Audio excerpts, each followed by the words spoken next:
नमस्कार दोस्तों, स्वागत है आपका हमारे चैनल पर। तो हमारी आज की कहानी है नीलकंठ, महादेवी वर्मा जी की कहानी। तो चलिए शुरू करते हैं। प्रयाग जैसे शांत और सांस्कृतिक आश्रम नगर में नखास कोना एक विचित्र स्थिति रखता है। जितने दंगे फसाद और छुरे चाकूबाजी की घटनाएं घटित होती हैं, सबका अशुभ आरंभ प्रायः नखास कोने से ही होता है। उसकी कुछ और भी अनोखी विशेषताएं हैं। घास काटने की मशीन के बड़े चौड़े चाकू से लेकर फरसा कुल्हाड़ी, आरी छुरी आदि में धार रखने वालों तक की दुकानें वही हैं। अतः गोठिल चाकू छुरी को पैना करने के लिए दूर जाने की आवश्यकता नहीं है। आंखों का सरकारी अस्पताल भी वहीं प्रतिष्ठित है।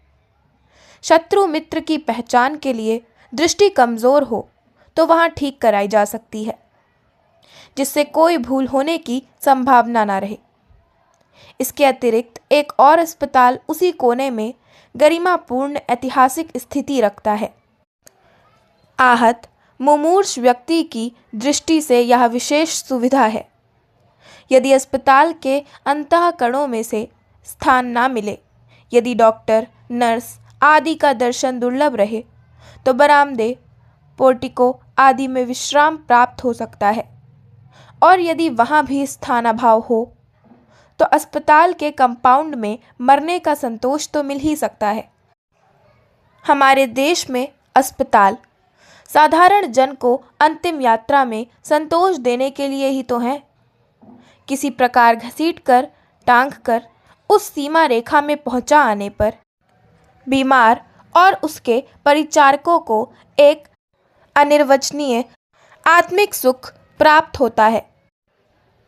इससे अधिक पाने की ना उसकी कल्पना है, ना मांग।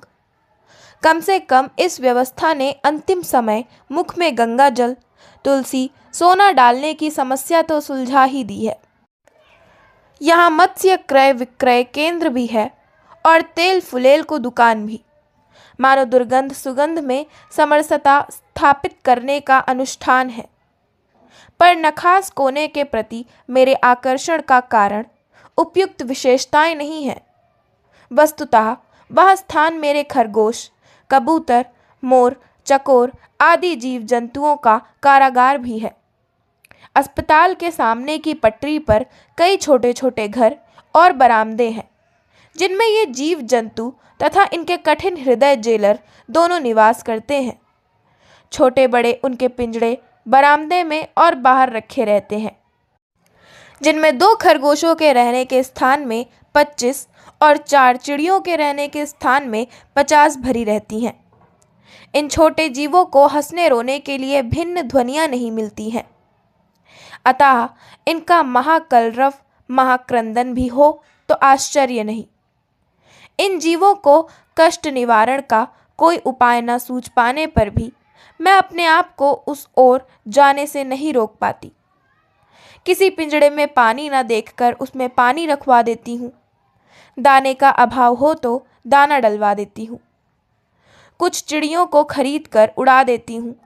जिनके पंख काट दिए गए हैं उन्हें ले आती हूँ।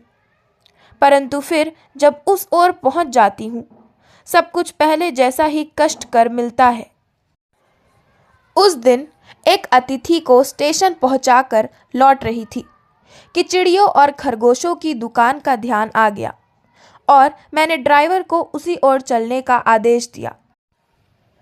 बड़े मियाँ चिड़िया वाले की दुकान के निकट पहुंचते ही उन्होंने सड़क पर आकर ड्राइवर को रुकने का संकेत दिया। मेरे कोई प्रश्न करने के पहले ही उन्होंने कहना आरंभ किया, सलाम गुरुजी। पिछली बार आने पर आपने मोर के बच्चों के लिए पूछा था। शंकरगढ़ से एक चिड़ी मार 2 मोर के बच्चे पकड़ लाया है। एक मोर है, एक मोरनी। आप पाल लें। मोर के पंजों से दवा बनती है, सो ऐसे हो लोग खरीदने आए थे। आखिर मेरे सीने में भी तो इंसान का दिल है। मारने के लिए ऐसी मासूम चिड़ियों को कैसे देहूँ? टालने के लिए मैंने कह दिया, गुरुजी ने मंगवाए हैं। वैसे यह कमबख्त रोजगार ही खराब है। बस पकड़ो पकड़ो, मारो मारो। बड़े मियाँ के भाषण की तूफान मेल के लिए कोई निश्चित स्टेशन नहीं है। सुनने वाला थक कर जहाँ रोक दे वहीं स्टेशन मान लिया जाता है। इस तथ्य के परिचित होने के कारण ही मैंने बीच ही में उन्हें रोक कर पूछा, मोर के बच्चे हैं कहाँ? बड़े मियाँ के हाथ के संकेत का अनुसरण करते हुए मेरी दृष्टि एक तार के छोटे से पिंजड़े तक पहुंची, जिसमें तीतरों के समान 2 बच्चे बैठे थे। मोर हैं यह मान लेना कठिन था। पिंजड़ा इतना संकीर्ण था कि वे पक्षी शावक जाली के गोल फ्रेम में कसे जड़े चित्र जैसे लग रहे थे। मेरे निरीक्षण के साथ साथ बड़े मियाँ की भाषण मेल चली जा रही थी। ईमान कसम गुरुजी, चिड़ी मार ने मुझसे इस मोर के जोड़े के नकद 30 रुपए लिए हैं। 12 कहा, भाई जरा सोच तो, अभी इनमें मोर की कोई खासियत भी है कि तू इतनी बड़ी कीमत ही मांगने चला। पर वह मूंजी क्यों सुनने लगा। आपका ख्याल करके अचता पचता कर देना ही पड़ा। अब आप जो मुनासिब समझे। अस्तु 30 चिड़ीमार के नाम के और 5 बड़े मियाँ के ईमान के देकर जब मैंने वह छोटा पिंजड़ा कार में रखा, तब मानो वह जाली के चौखटे का चित्र जीवित हो गया। दोनों पक्षी शावकों के छटपटाने से लगता था, मानो पिंजड़ा ही सजीव और उड़ने योग्य हो गया है। घर पहुंचने पर सब कहने लगे, तीतर है, मोर कहकर ठग लिया। कदाचित अनेक बार ठगे जाने के कारण ही ठगे जाने की बात मेरे चिढ़ जाने की दुर्बलता बन गई है। अप्रसन्न होकर मैंने कहा, मोर के क्या सुरखाप के पर लगे हैं? है तो पक्षी ही ना, और तीतर बटेर क्या लंबी पूंछ न होने के कारण उपेक्षा योग्य पक्षी है? चिढ़ा दिए जाने के कारण ही संभवतः उन दोनों पक्षियों के प्रति मेरे व्यवहार और यत्न में कुछ विशेषता आ गई।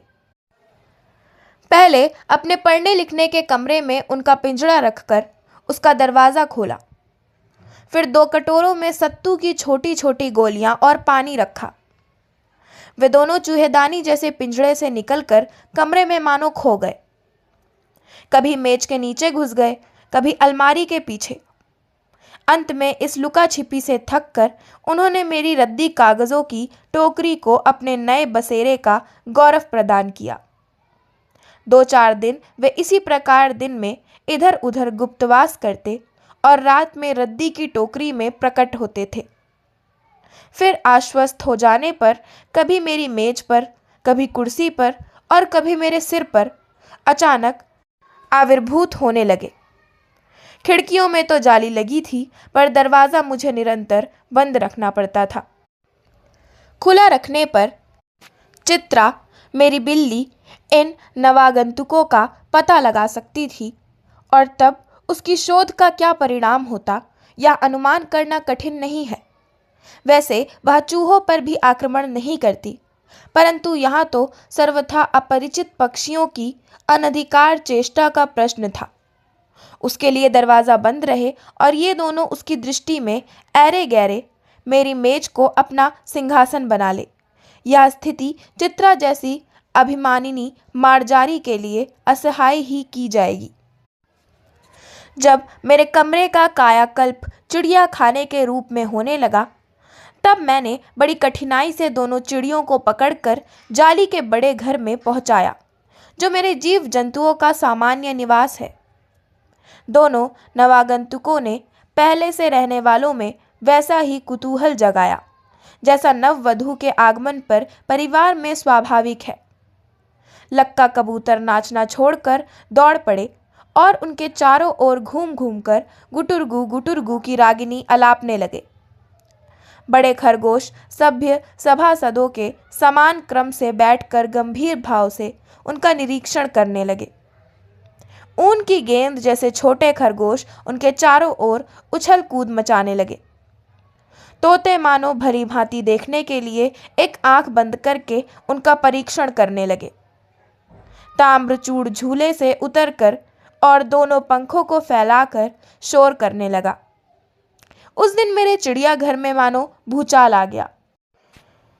धीरे धीरे दोनों मोर बच्चे बढ़ने लगे।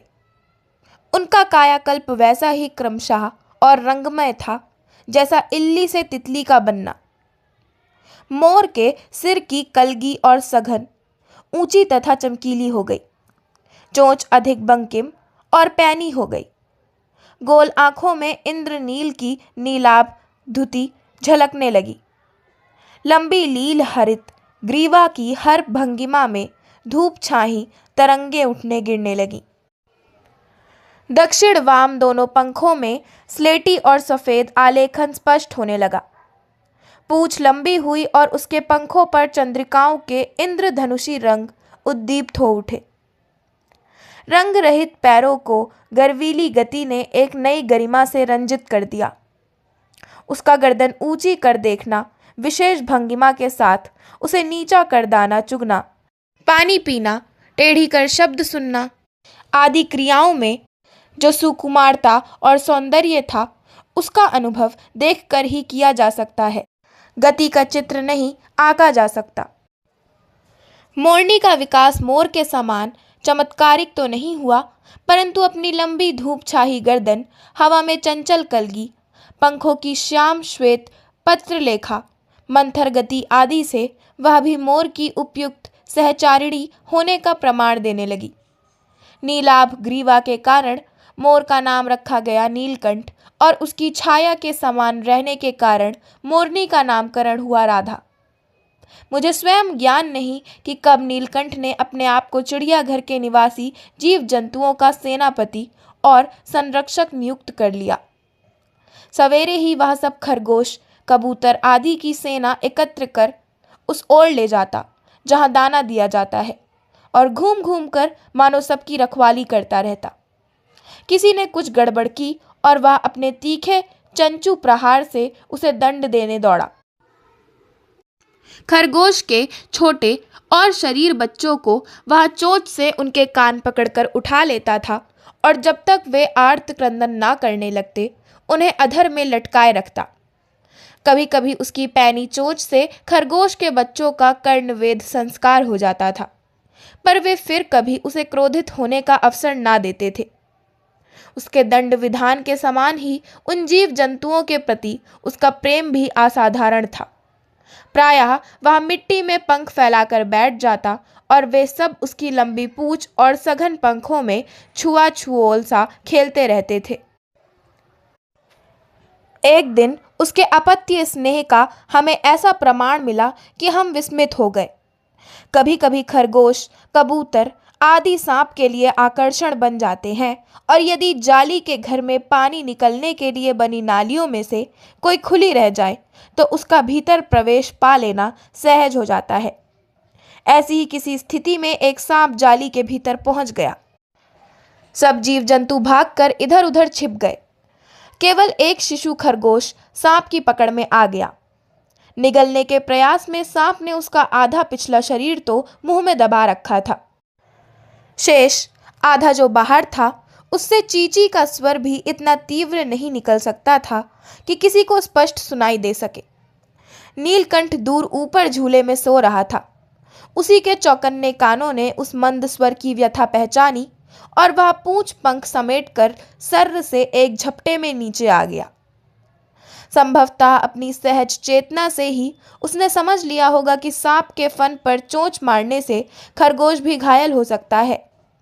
उसने सांप को फन के पास पंजों से दबाया और फिर चोंच से इतने प्रहार किए कि वह अधमरा हो गया। पकड़ ढीली पड़ते ही खरगोश का बच्चा मुख से निकल आया, परंतु निश्चेष्ट सा वहीं पड़ा रहा।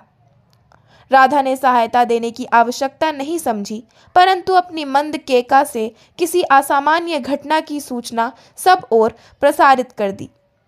माली पहुंचा, फिर हम सब पहुंचे। नीलकंठ जब सांप के 2 खंड कर चुका तब उस शिशु खरगोश के पास गया और रात भर उसे पंखों के नीचे उष्णता देता रहा।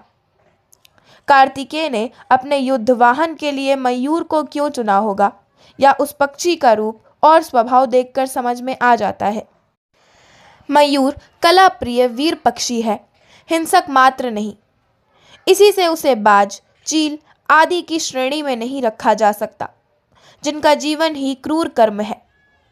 नीलकंठ में उसकी जातिगत विशेषताएं तो थी ही, उनका मानवीकरण भी हो गया था। मेघों की सांवली छाया में अपने इंद्रधनुष के गुच्छे जैसे पंखों को मंडलाकर बनाकर जब वह नाचता था, तब उस नृत्य में एक सहजात लयताल रहता था। आगे पीछे दाहिने बाएं क्रम से घूमकर वह किसी अलक्ष्य सम पर ठहर ठहर जाता था। राधा नीलकंठ के समान नहीं नाच सकती थी, परंतु उसकी गति में भी छंद रहता था। वह नृत्य मग्न नीलकंठ के दाहिनी ओर के पंख को छूती हुई बाईं ओर निकल आती थी और बाएं पंख को स्पर्श कर दाहिनी ओर। इस प्रकार उसकी परिक्रमा में भी एक परोक्ष ताल का परिचय मिलता था।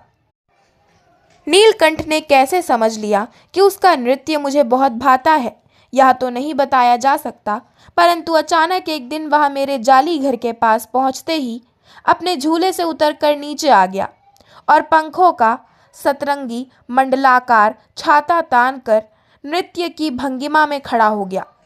तब से यह नृत्य भंगिमा नृत्य का क्रम बन गई। प्रायः मेरे साथ कोई न कोई देशी विदेशी अतिथि भी पहुंच जाता था और नीलकंठ की मुद्रा को अपने प्रति सम्मान सूचक समझकर विस्मयाभिभूत हो उठता था। कई विदेशी महिलाओं ने उसे परफेक्ट जेंटलमैन की उपाधि दे डाली। जिस नुकीली पैनी चोंच से वह भयंकर विषधर को खंड खंड कर सकता था, उसी से मेरी हथेली पर रखे हुए भुने चने ऐसी कोमलता से हौले हौले उठाकर खाता था कि हंसी भी आती थी और विस्मय भी होता था। फलों के वृक्षों से अधिक उसे पुष्पित और पल्लवित वृक्ष भाते थे। वसंत में जब आम के वृक्ष सुनहली मंजरियों से लद जाते थे, अशोक नए लाल पल्लवों से ढक जाता था, तब जाली घर में वह इतना अस्थिर हो उठता था कि उसे बाहर छोड़ देना पड़ता। पर जब तक राधा को भी मुक्त ना किया जाए, वह दरवाजे के बाहर ही उपालंब की मुद्रा में खड़ा रहता। मंजरियों के बीच उसकी नीलाभ झलक संध्या की छाया से सुनहले सरोवर में नीले कमल दलों का भ्रम उत्पन्न कर देती थी। हवा से तरंगायित अशोक के रक्तिमाभ पत्तों में तो वह मूंगे के फलक पर मरकत से बना चित्र जान पड़ता था। नीलकंठ और राधा की सबसे प्रिय ऋतु तो वर्षा ही थी। मेघों के उमड़ आने से पहले ही वे हवा में उसकी सजल आहट पा लेते थे और तब उनकी मंद्र केका की गूंज अनुगूंज तीव्र से तीव्र तर होती हुई मानो बूंदों के उतरने के लिए सोपान पंक्ति बनने लगती थी। मेघ के गर्जन के ताल पर ही उसके तन्मय नृत्य का आरंभ होता और फिर मेघ जितना अधिक गरजता, बिजली जितनी अधिक चमकती, बूंदों की रिमझिमाहट जितनी तीव्र होती जाती, नीलकंठ के नृत्य का वेग उतना ही अधिक बढ़ता जाता और उसकी केका का स्वर उतना ही मंद्र से मंद्रतर होता जाता। वर्षा के थम जाने पर वह दाहिने पंजे पर दाहिना पंख और बाएं पर बायां पंख फैलाकर सुखाता। कभी कभी वे दोनों एक दूसरे के पंखों से टपकने वाली बूंदों को चोट से पी पी कर पंखों का गीलापन दूर करते रहते। इस आनंदोत्सव की रागिनी में बेमेल स्वर कैसे बज उठा, यह भी एक करुण कथा है। एक दिन मुझे किसी कार्य से नखास कोने से निकलना पड़ा और बड़े मियाँ ने पहले के समान कार को रोक लिया। इस बार किसी पिंजड़े की ओर नहीं देखूंगी, यह संकल्प करके मैंने बड़े मियाँ की विरल दाढ़ी और सफ़ेद डोरे से कान में बंधी ऐनक को ही अपने ध्यान का केंद्र बनाया। पर बड़े मियाँ के पैरों के पास जो मोरनी पड़ी थी, उसे अनदेखा करना कठिन था। मोरनी राधा जैसी ही थी। उसके मूंछ से बंधे दोनों पंजों की उंगलियां टूटकर इस प्रकार एकत्र हो गई थीं कि वह खड़ी ही नहीं हो सकती थी। बड़े मियाँ की भाषण मेल फिर दौड़ने लगी। देखिए गुरुजी, कमबख्त चिड़ी मार ने बेचारी का क्या हाल किया है। ऐसे कभी चिड़िया पकड़ी जाती है। आप ना आई होती तो मैं उसी के सिर इसे पटक देता, पर आपसे भी यह अधमरी मोरनी ले जाने को कैसे कहूँ। सारांश यह कि 7 रुपए देकर मैं उसे अगली सीट पर रखवा कर घर ले आई और एक बार फिर मेरे पढ़ने लिखने का कमरा अस्पताल बना। पंजों की मरहम पट्टी और देखभाल करने पर वह महीने भर में अच्छी हो गई। उंगलियां वैसी ही टेढ़ी मेढ़ी रहीं, परंतु वह ठूंठ जैसे पंजों पर डगमगाती हुई चलने लगी। तब उसे जाली घर में पहुंचाया गया और नाम रखा गया कुब्जा। कुब्जा नाम के अनुरूप स्वभाव से भी वह कुब्जा प्रमाणित हुई। अब तक नीलकंठ और राधा साथ रहते थे। अब कुब्जा उन्हें साथ देखते ही मारने दौड़ती। चोंच से मार मार कर उसने राधा की कलगी नोच डाली, पंख नोच डाले। कठिनाई यह थी कि नीलकंठ उससे दूर भागता था और वह उसके साथ रहना चाहती थी। न किसी जीव जंतु से उसकी मित्रता थी, न वह किसी को नीलकंठ के समीप आने देना चाहती थी। उसी बीच राधा ने 2 अंडे दिए, जिनको वह पंखों में छिपाए बैठी रहती थी। पता चलते ही कुब्जा ने नोच मार मार राधा को ढकेल दिया और फिर अंडे फोड़कर ढूंठ जैसे पैरों से सब ओर छितरा दिया। हमने उसे अलग बंद किया तो उसने दाना पानी छोड़ दिया और जाली पर सिर पटक पटक कर घायल कर लिया। इस कलह कोलाहल से और उससे भी अधिक राधा की दूरी से बेचारे नीलकंठ की प्रसन्नता का अंत हो गया। कई बार वह जाली के घर से निकल भागा। एक बार कई दिन भूखा प्यासा आम की शाखाओं में छिपा बैठा रहा, जहां से बहुत पुचकार कर मैंने उतारा। एक बार मेरी खिड़की के शेड पर छिपा रहा। मेरे दाना देने जाने पर वह सदा के समान अब भी पंखों को मंडलाकार बनाकर खड़ा हो जाता था, पर उसकी चाल में थकावट और आंखों में एक शून्यता रहती थी। अपनी अनुभवहीनता के कारण ही मैं आशा करती रही कि थोड़े दिन बाद सब में मेल हो जाएगा। अंत में 3-4 मास के उपरांत एक दिन सवेरे जाकर देखा कि नीलकंठ पूंछ पंख फैलाए धरती पर उसी प्रकार बैठा हुआ है जैसे खरगोश के बच्चों को पंख में छिपाकर बैठता था। मेरे पुकारने पर भी उसके न उठने पर संदेह हुआ। वास्तव में नीलकंठ मर गया था। क्यों का उत्तर तो अब तक नहीं मिल सका है। न उसे कोई बीमारी हुई, न उसके रंग बिरंगे फूलों के स्तबक शरीर पर किसी चोट का चिन्ह मिला। मैं अपने शाल में लपेटकर उसे संगम ले गई। जब गंगा की बीज धार में उसे प्रवाहित किया गया, तब उसके पंख को चंद्रिकाओं से बिंबित प्रतिबिंबित होकर गंगा का चौड़ा पाट एक विशाल मयूर के समान तरंगित हो उठा। नीलकंठ के न रहने पर राधा तो निचेष्ट सी कई दिन कोने में बैठी रही। वह कई बार भागकर लौट आया था, अतः वह प्रतीक्षा के भाव से द्वार पर दृष्टि लगाए रहती थी। पर कुब्जा ने कोलाहल के साथ खोज ढूंढ आरंभ की। खोज के क्रम में वह प्रायः जाली का दरवाजा खुलते ही बाहर निकल आती थी और आम, अशोक, कचनार आदि की शाखाओं में नीलकंठ को ढूंढती रहती थी। एक दिन वह आम से उतरी ही थी कि कजली अल्सेशियन कुत्ती सामने पड़ गई। स्वभाव के अनुसार उसने कजली पर चोट से प्रहार किया। परिणामतः कजली के 2 दांत उसी गर्दन पर लग गए। इस बार उसका कलह, कोलाहल और द्वेष प्रेम भरा जीवन बचाया ना जा सका। परंतु इन 3 पक्षियों ने मुझे पक्षी प्रकृति की विभिन्नता का जो परिचय दिया है, वह मेरे लिए विशेष महत्व रखता है। राधा अब प्रतीक्षा में ही दुकेली है। आषाढ़ में जब आकाश मेघाच्छन्न हो जाता है, तब वह कभी ऊंचे झूले पर और कभी अशोक की डाल पर अपनी केका को तीव्र से तीव्रतर करके नीलकंठ को बुलाती रहती है। तो इसी के साथ मैं अपनी आज की कहानी नीलकंठ का समापन करती हूँ। आशा करती हूँ आपको हमारी आज की कहानी नीलकंठ पसंद आई होगी। अगर आपको हमारी आज की कहानी पसंद आई हो तो हमारे चैनल को सब्सक्राइब करें, वीडियो को लाइक करें और बेल आइकन दबाना ना भूलें। धन्यवाद।